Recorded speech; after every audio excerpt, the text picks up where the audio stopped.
నువ్వు సుఖం కోసం, శాంతి కోసం, ఇతరులు గౌరవించడం కోసం ఏ ప్రాంతానికి ఎంత దూరం వెళ్ళినా నీకు వచ్చే అభాండం వస్తూనే ఉంటుంది. ఉన్న చోట ఉన్న దాంట్లో సుఖాన్ని వెతుక్కో, ఎక్కడికో పరిగెత్తక్కర్లా. మీ ఊళ్ళో మీ గొంతకల్లో మీరు జపం మానేసి గొంతకల్లో నన్ను గౌరవించట్లేదు, రాగానే ఫస్ట్ సీట్ ఇవ్వట్లేదు, నన్ను వెనక్కి కూర్చోబెడుతున్నారు అని గొంతకల్లో వదిలేనుకోండి, ఇంకో తోటకట్టు గొంతలో కూర్చోబెడతారు, ఆ తర్వాత బొంత కప్పుతారు.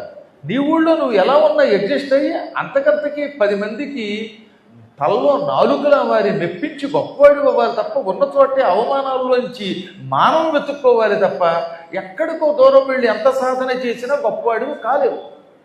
నీకేదో పేరు పెట్టారు, ఆ పేరుతో నువ్వు ప్రసిద్ధుడికి అవ్వాలి తప్ప ఇదేదో ఈ పేరు మార్చుకుంటే అవుతుందంటే అది దండగా. ఈ జ్యోతిష్కులు అలాగే చెబుతారు ఈ మధ్యకాలంలో, నీ పేరు మార్చేసుకో. ఏం మార్చుకుంటాడు ఇప్పుడు? వాడికి పెళ్ళే 70 ఏళ్ళు అయ్యింది. ఇదంతా ఉత్తి మోసం. శాంతి సుఖము మన ప్రవర్తన మీద, మన కర్మ మీద ఆధారపడి ఉంటాయి. సంతోషంగా ఉండాలంటే నీ ప్రవర్తన బాగుండాలి.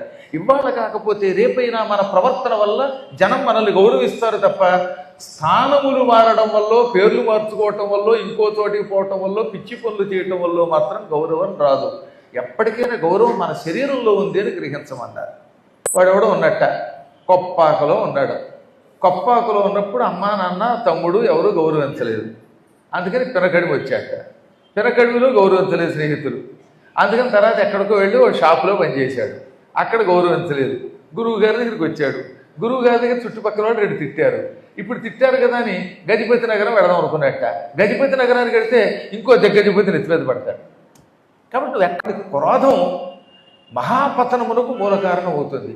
అందుకని పురాణంలో ఏం చెప్పాడు? కోపం వద్దన్నాడు.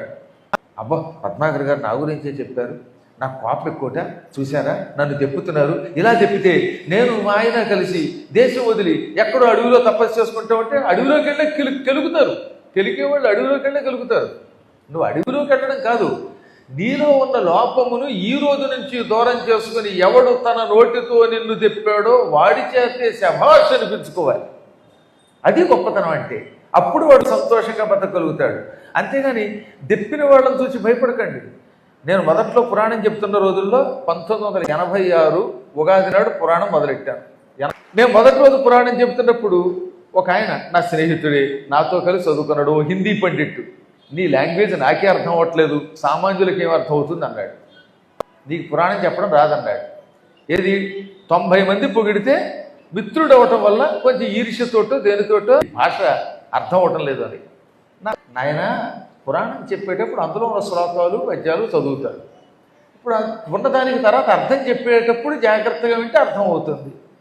చాలామంది ఇప్పటికి కూడా ఏమన్నారు తెలుసా, మీరు చెబితేనే అర్థమవుతుంది, ఎందుకంటే మీ భాష చాలా తేలికగా స్పష్టంగా ఉంటుంది. పద్యం కఠినం, అది ఎందుకు శ్లోకం అర్థం కాదు, కానీ భాష విషయంలో హాయిగా సామాన్యులకు అర్థమవుతుంది అన్నారు.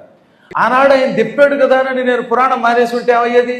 అయ్యో నా పురాణం పనికిరాందేమో, నా వల్ల కాదేమో అనుకుంటే ఆ రోజే పురాణం ఆపేసేవాడిని. కానీ మొండిగా ఎవడు ఈ పురాణం బాలేదన్నాడో వాడే వచ్చి గురువు గారికి శిష్యుడై మంత్రోపదేశం పొంది మీ పురాణం వల్లే నేను తరిస్తున్నాను అనేదాకా పురాణం చెప్పాను. కాబట్టి ఎప్పుడూ కూడా అధైర్యం ఉండకూడదు, అంతకంతకి ఆత్మబలం ఉండాలి. ఈ ఆత్మబలంతో ఏదైనా సాధించగలుగుతాం.